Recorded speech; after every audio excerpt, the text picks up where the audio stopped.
Hello, it's Silver, and this is Strayed Lights. So, Strayed Lights is an action-adventure in the traditional sense of being mostly about exploration.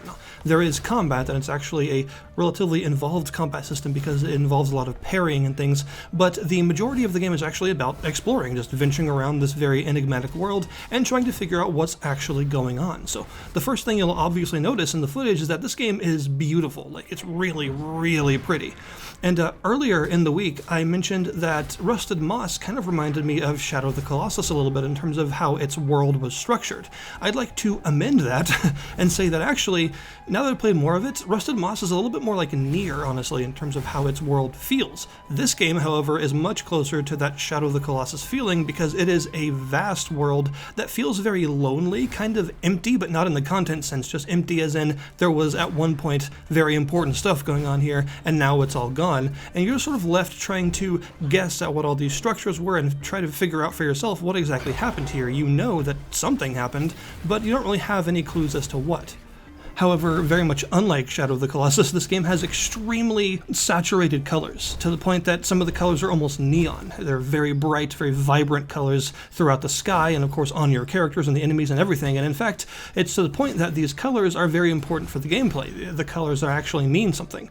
One of the most unique aspects of the game, though, is the fact that the entire narrative, the story, all the characters, everything is all told wordlessly. There's no dialogue in this game at all. In fact, the characters don't even have mouths in the first place, so they can't talk. So everything is done via facial expressions, body language, stuff like that, and of course the music plays a very important part in conveying the tone of a scene, because there's lots of cutscenes, despite the fact that there's no dialogue, because everything is done via animation, and that means, of course, that the animation in this game has to be really, really good, and luckily it is. All of the animations from the stuff in cutscenes to display emotion and intent and things like that, to the exploration and to the combat, all of the animations are really slick, very smooth, very detailed. They've really gone out of their way to do an excellent job with the animations in this game, and you can see why. You know, it's important in a game with no dialogue to convey meaning with body language and stuff like that, and that obviously means you have to have some very detailed, very slick animations to actually make all that work. And the main structure of the game works like this. So you'll come upon a sort of hub-like area, a big open area in the world for you to explore, and this hub will have 3 or 4 different things leading off from it, paths to other parts of the world.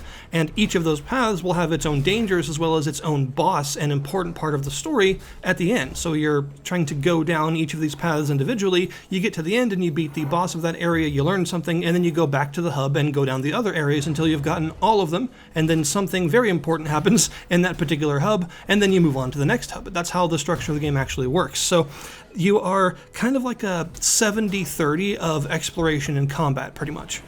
Each one of the hubs also has these purple eggs hidden around the place. There are 6 of them in each of the hubs, and some of them are relatively obvious, and some of them require some platforming and exploration to get to, but either way, the idea behind these eggs is they are optional ways to figure more of the story out for yourself. Basically, there's a sort of central area in the hub, a big purple platform, where you can deliver the egg energy once you've actually found it, and once you have the first 2 eggs found, you will get this little purple crystal that emerges from the ground, and it will give you a small reward. And when you touch the crystal, it will give you a very beautifully drawn still image of the history of that area, some sort of important point in history long ago where you actually are standing right now.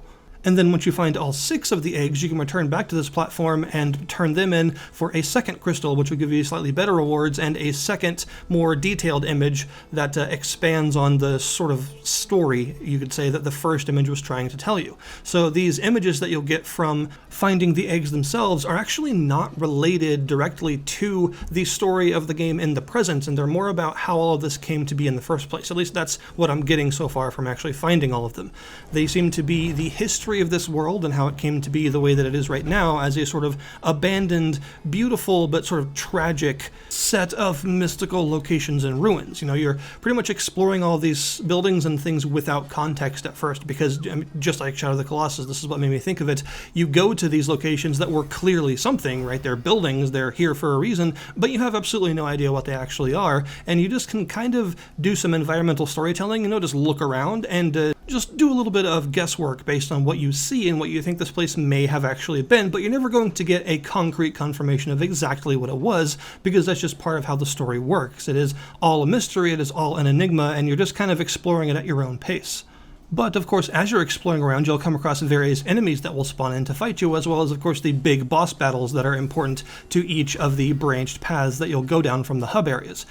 Combat in this game is really interesting because it's actually a game where you can technically defeat every enemy, including the bosses, without ever actually throwing an attack.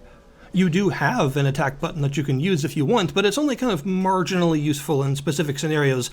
The main thing you're doing is actually parrying, and interestingly, you're not really trying to deplete the enemy's health gauge so much as you're trying to gain your own energy gauge. And once this gauge fills up, you can hold the left trigger to end the combat, and this will win the combat encounter. It will destroy smaller enemies on the spot, and it will cause you to have some sort of Asura's Wrath style crazy over-the-top QuickTime events to defeat the bosses. So you're actually trying to make this gauge go up rather than trying to make their gauge go down, basically.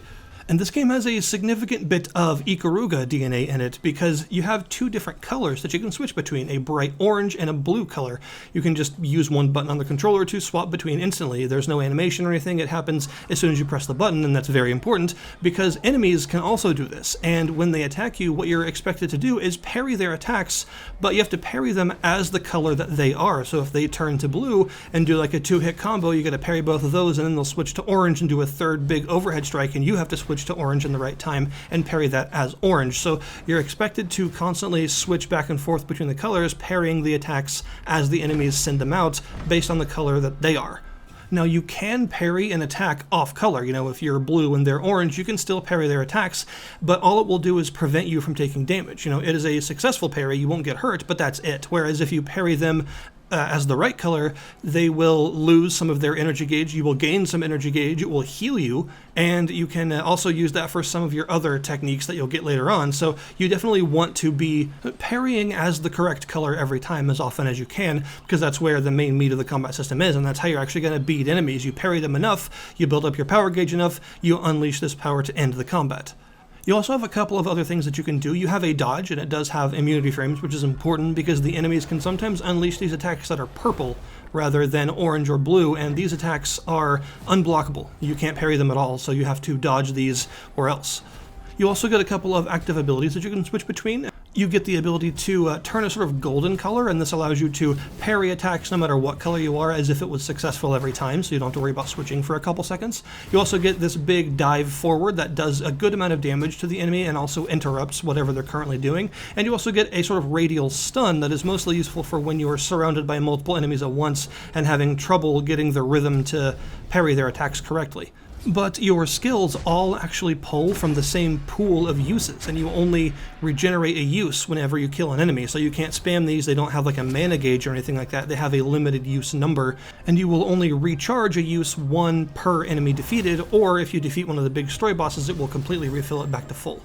You also have a sort of skill tree, and the way that you access it is really interesting. You press the select button, and instead of pulling up a menu, it instead causes you to sort of meditate, and you transport to your inner world. You're sort of in the depths of your mind, and you get to see this pretty golden crystal floating in the middle, and when you interact with that crystal, you can access your skill tree and actually put points into it. There are actually two different kinds of points you can get. The bottom half of the skill tree is you get those points from just defeating enemies in general, and every time you buy one of those, the next one costs a little bit more, and you can buy them in whatever order you want. The top side of the skill tree has entire new mechanics and stuff. Those are your really significant big increases in power.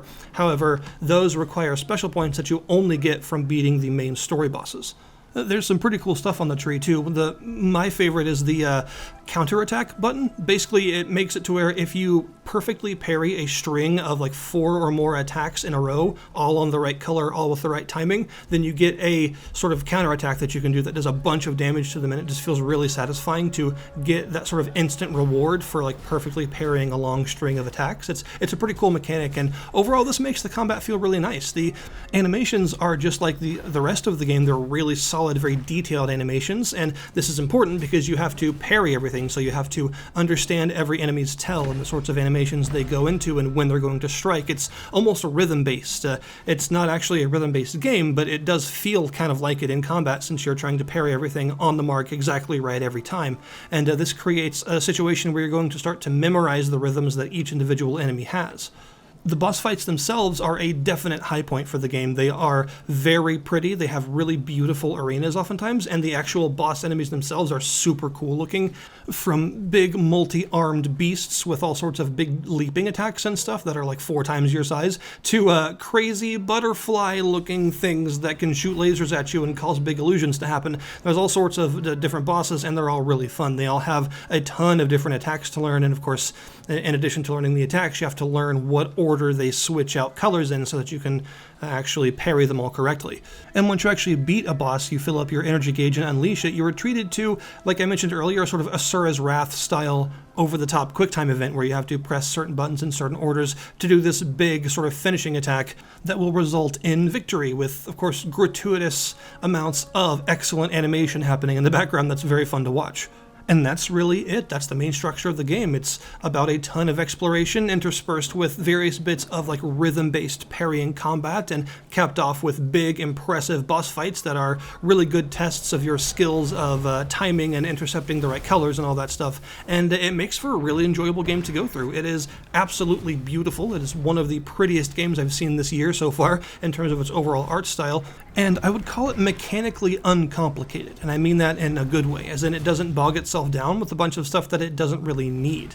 It could give you a whole bunch of different kinds of attacks and maybe equipable weapons and stuff like that, but it doesn't need that actually. That's not really what it's about. And the fact that it's pretty much purely about timing, color matching, parrying, just really simple, that actually plays into its favor. You know, that simplicity is a good aspect of it because it allows you to focus on the beautiful exploration and taking in the wonderful vistas that you'll be traveling through, and of course having plenty of time to stop and wonder about what all this means and what actually happened here. And then you get some really cool brain engaging combat that is just as complicated as it needs to be. As for what the story is actually about, obviously that's very much up to interpretation, considering it's completely wordless, but from what I've seen, what it seems to be about, to me at least, is a sort of journey of self-improvement, getting rid of your self-doubt and facing off against the inner demons that hold you back from realizing your true self, you know, becoming who you want to be, being what you are.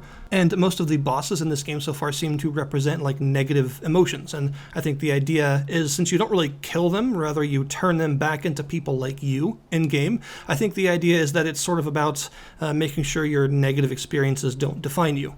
But of course, that's just my current interpretation. You are free to play it yourself and see what you think, and I in fact recommend that you do so because it is a very good game. I think it's going to be one of those indie darlings for a while that hopefully gets a lot of people's attention. At least I hope so. It very much deserves it. So definitely highly recommend it. I will put the link in the description below this video to the Steam store page for Strayed Light so that you can go and check it out yourself. Thank you guys very much for watching, and I'll see you next time.